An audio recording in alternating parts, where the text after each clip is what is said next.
বিকালবেলা সবাই মিলে কোথায় ঘুরতে যাচ্ছি কেউ কি গেস করতে পেরেছেন? আমার টাইটেল আর থাম্বনেল দেখে কেউ কি বুঝতে পেরেছেন কোথায় যাচ্ছি? কোথায় যাচ্ছি বলার আগে আমার ভিডিওর ইন্ট্রোটা দিয়ে দিই। আসসালামু আলাইকুম everyone, welcome back to my channel. আপনারা সবাই কেমন আছেন? আশা করছি অনেক বেশি ভালো আছেন। আলহামদুলিল্লাহ আমরাও ভালো আছি। এই যে বেরিয়ে পড়লাম শাশুড়িকে, মেয়েকে আর ননদের মেয়েকে নিয়ে ঘুরতে। আমরা আজকে আলাউদ্দিননগর পার্কে যাব। এই যে কুমারখালী ব্রিজ পার হচ্ছিলাম। এখানে বিকালবেলা অনেক মানুষের ভিড় থাকে। এখানে চটপটি, ফুচকা, আইসক্রিম, কুলফি সব কিছু বিকালবেলা পাওয়া যায়। এখানে অনেক মানুষ আসে ঘুরতে। আমরা ব্রিজটা পার হয়ে যাচ্ছিলাম আলাউদ্দিননগরের উদ্দেশ্যে। যাওয়ার সময় আমরা সামনে ছিলাম, আমি আর হুমায়রা স্কুটিতে, আর পেছনে জারিনের বাবা, জারিনের দাদু আর জারিন ছিল। এই যে হুমায়রা জারিনকে রাগাচ্ছিল আর জারিন অনেক মন খারাপ করছিল কেন আম্মু সামনে। বাবাকে বলছিল বাবা আমরা সামনে যাই, আম্মুকে হারিয়ে দিই। এভাবে মজা করতে করতে সারা পথ গিয়েছিলাম আমরা। আবার বাচ্চাকে সব সময় যেটা চাই সেটাও দেওয়া যাবে না, একটু অভাববোধ শেখাতে হবে। এই যে সে অনেক মন খারাপ যে কেন আমি আগে যাচ্ছি। শেষমেশ তার বাবা আগে চলে গেল।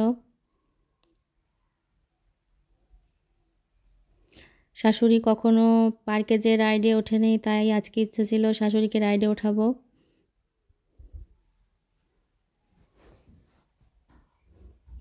এই যে আমরা যাচ্ছিলাম, আজকে আবহাওয়াটা একদম মেঘাচ্ছন্ন ছিল, পথে তেমন একটা ভিড় ছিল না।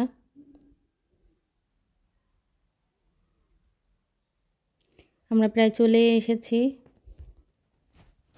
এই যে আমরা ঢুকে যাচ্ছি এখন। আমাদের প্রবেশ মূল্য ছিল 50 টাকা করে, 5 জন ছিলাম, জারিনেরটা নেয়নি, আর 4 জনের 200 টাকা নিয়েছিল। গেট দিয়ে যেতেই সামনেই দিঘি বা পুকুর যেটাই হোক সেটা পড়ে, অনেক মাছ ছিল, আমরা মাছ দেখতে গিয়েছিলাম। এগুলো অনেক বড় বড় মাছ। এখানে একজন বসে থাকেন, তিনি খাবার নিয়ে থাকেন, আর যারা ঘুরতে আসে তারা একটু করে খাবার নিয়ে মাছদেরকে দেয়। অনেক বড় বড় মাছ, ভিডিওতে বোঝা যাচ্ছে না কত বড়, আর খুবই সুন্দর কালারফুল মাছ। আমরা এর আগেও এসেছিলাম, তখনও এই মাছগুলাই ছিল, এখনও আছে, এখন বেশি বড় হয়ে গিয়েছে। এই যে হুমায়রা আর জারিনও খাবার দিচ্ছিল, সাথে জারিনের দাদু নিচে এসে দেখছিল কত বড় মাছ।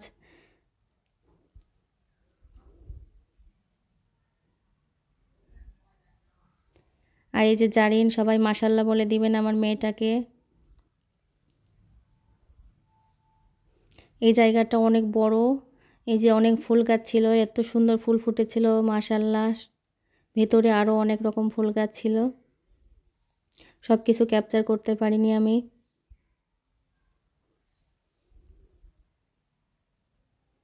অনেক রকমের ফুল গাছ ছিল। আর এদিকে জারিন এসে আম্মু আমি রাইডে চড়বো, রাইডে চড়বো, তার ইন্টেনশনই থাকে রাইডে চড়া। এই যে হুমায়রা আর জারিন দোলনায় চড়ছিল, আমি একটু ভিডিওস নিচ্ছিলাম,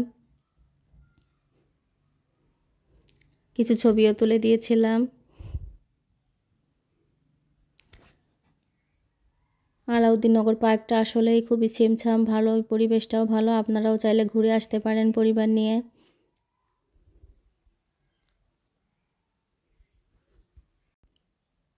এই আলাউদ্দিনের পার্ক কিনা শুধু, তিনি আরও অনেক প্রতিষ্ঠানও গড়েছেন। আশেপাশে মাদ্রাসা, বিদ্যালয় অনেক কিছু ছিল, আমরা আসার সময় দেখছিলাম।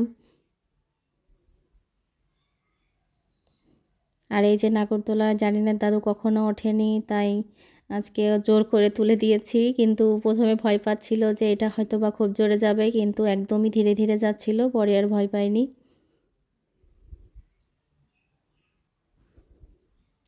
এই রাইডের মূল্যগুলো আসলে খুবই বেশি লেগেছিল আমার কাছে। সবার একজনের প্রতি 100 টাকা করে লেগেছিল।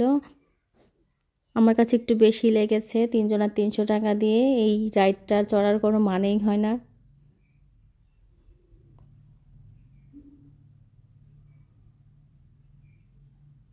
তারপরে আমরা বিকালবেলা হালকা পাতলা নাস্তা করে চলে এসেছিলাম বাড়িতে। আসার পথে জারিনের বাবা আখ নিয়ে এসেছিল, সবাই মিলে বসে আখ খাচ্ছিলাম। আর বাহিরে একদম মেঘাচ্ছন্ন অবস্থা, এই যে বৃষ্টিও পড়ছে গুড়ি গুড়ি।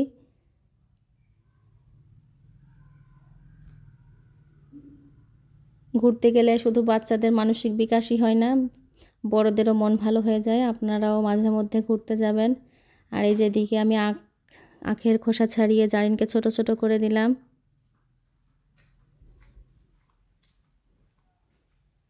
সন্ধ্যার পরে অনেক বৃষ্টি হয়েছিল, তখন আর ইচ্ছা হচ্ছিল না রাতের জন্য কিছু রান্না করি, তাই হালকা পাতলা ডাল রান্না করে নিলাম ডিম দিয়ে।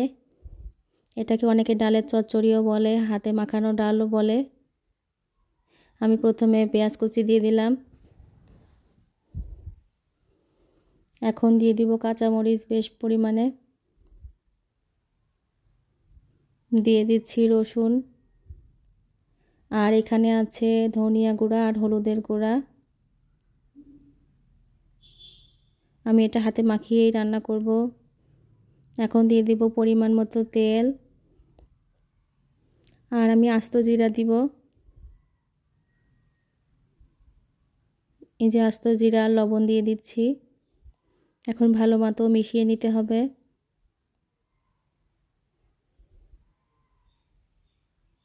আর পরিমাণ মতো পানি দিয়ে দিলাম। মসুরের ডাল যেহেতু সিদ্ধ হতে সময় লাগে না, অল্প পানি দিয়েছি। আর এদিকে আমি 2টা ডিম জিরা দিয়ে আর লবণ দিয়ে ভেজে নিব।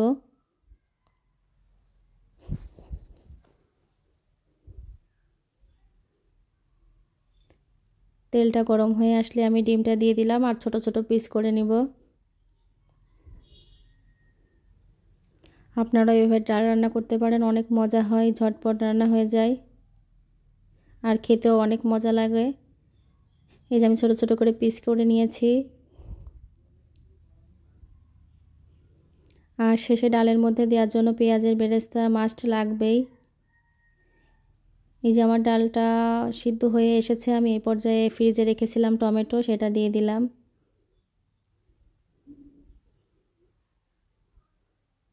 নাইনটি পারসেন্ট ডাল সিদ্ধ হয়ে গিয়েছে, এখন আমি ডিম দিয়ে দিলাম। এটা খেতে অনেক মজা হয়, আপনারাও ট্রাই করতে পারেন।